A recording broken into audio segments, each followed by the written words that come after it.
Okay, so you now know about some of the most important Python data types, but I bet you are still confused how these data types are used in the real world. So normally, for example, you'd have these data stored in an Excel file or a text file.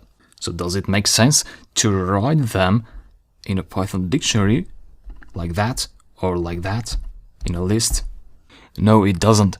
There are actually ways to automatically load the data from your Excel spreadsheet to Python to create that dictionary. So you still have to create the dictionary, but you don't have to type the data in the python.py file like I did here.